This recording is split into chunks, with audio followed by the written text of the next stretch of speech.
साईं मस्ताना जी महाराज, शास्त्र राम जी दाता रहबर यही समझाया करते, पाखंड से बचो, ढोंग ना करो।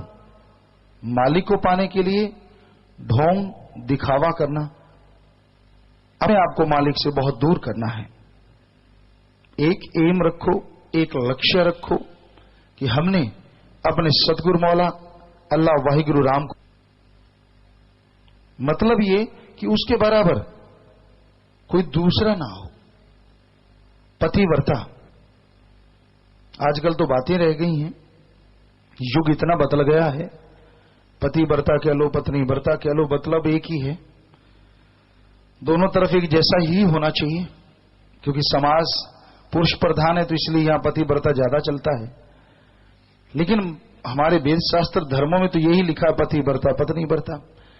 तो इसी की आपको कई बार एक बात सुनाई है कि एक गुरसिक को, एक मुरीद को कैसा होना चाहिए।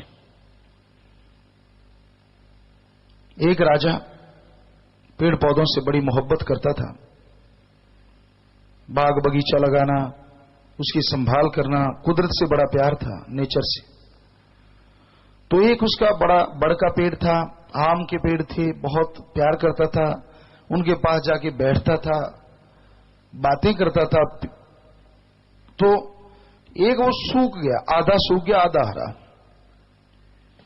बड़ी कोशिशें की, एग्रीकल्चर डिपार्टमेंट के उनके जो स्पेशलिस्ट थे उनसे कहा, किसी से वो पौधा हरा नहीं हुआ। उनके गुरु आए बादशाह के, तो बादशाह ने बातें की, लेकिन में एक दर्द। कहने का, गुरु जी एक मेरी विनती है, एक प्रार्थना है। गुरु कहने के, बोल बेटा। कहने का, मेरा ये जो एक पेड़ है जिससे मैं बहुत मोहब्बत करता हूं, वैसे तो सभी पेड़ पौधों से करता हूं, पर इसके पास आके मैं बातें कर लेता हूं, दिल हल्का हो जाता है, लेकिन ये पेड़ सूख गया है आधा, मैं इसको हरा कैसे करूं। गुरु के वचन होते हैं, मालिक स्वरूप किसी तरीके से बहाना बनाते हैं।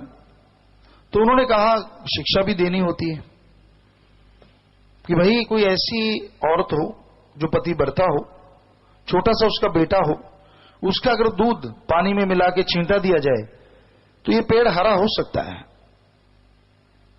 पता करो आप। बादशाह ने पता करवाया। कहना, गुरु जी आप ही बताओ। कहने लगे, नहीं आप पता करो, गांव में देखो।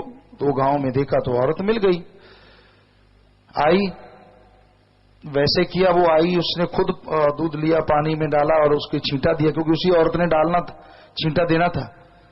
तो अगले दिन देखा औरत वहीं थी, पौधा हरा हो गया, लेकिन एक टहना मसा सूखा रह गया।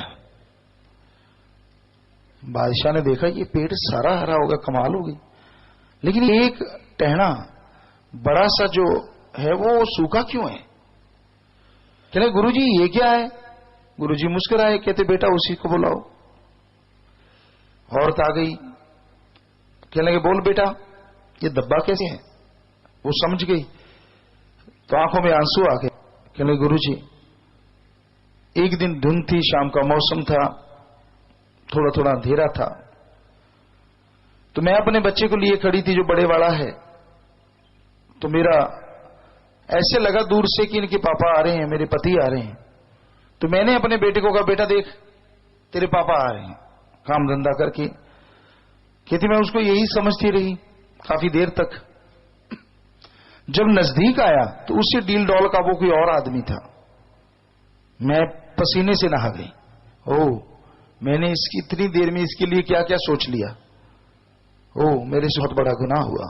तो हे गुरुदेव, मेरा गुनाह वो क्षमा कर दीजिए, मैंने किसी को बताया नहीं था, ये भी मेरी गलती। पर आप कोई मिले बताने वाला जो क्षमा कर सके तभी बताऊं। तो आप गुरुदेव हैं, गुरु हैं, चरणों पे ऐसे गिरी, पेड़ पूरा हरा हो गया। उसे मुआफी मिली, क्षमादान मिला। सो कहने का मतलब ये है, पतिव्रता कह लो, पत्नी व्रता कह लो, तो फिर गुरु के लिए, पीर फकीर के लिए क्या ख्याल होना चाहिए, अल्लाह वाहिगुरु राम के लिए कितना दृढ़ यकीन होना चाहिए। ऐसा मुरीद अल्लाह वाहिगुरु राम के लिए ऐसा बन जाए, किसी को आंख के नीचे ना लाओ। कोई है ठीक है, अदब कर दिया, नारा लगा दिया, बस बहुत है। ये ना हो कोई आपको प्रसाद खिलाता फिरे और आप बैठ बैठ के प्रसाद खाते फिरो, वो दिया गया प्रसाद आपको भी नरकों में और उसके लिए भी नरक से हिड़ रहा है। ऐसा कर्म करने वाले को कभी चैन नहीं आता, क्योंकि जो खुद ही में डूब जाते हैं वो खुदा से दूर हो जाते हैं और जिंदगी की तमाम खुशियां गवा के वो अहंकार में चूर हो जाते हैं। तो ऐसे लोगों की सोबत का ना करो।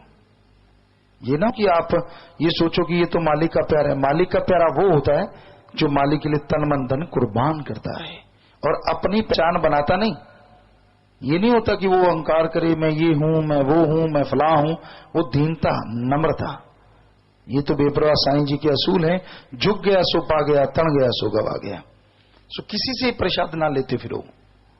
प्रसाद वो होता है जिसे पुन पीर फकीर अपनी दृष्टि अपने आशीर्वाद से नवाजते या फिर अल्लाह वाहिगुरु खुद हाथ लगा दे।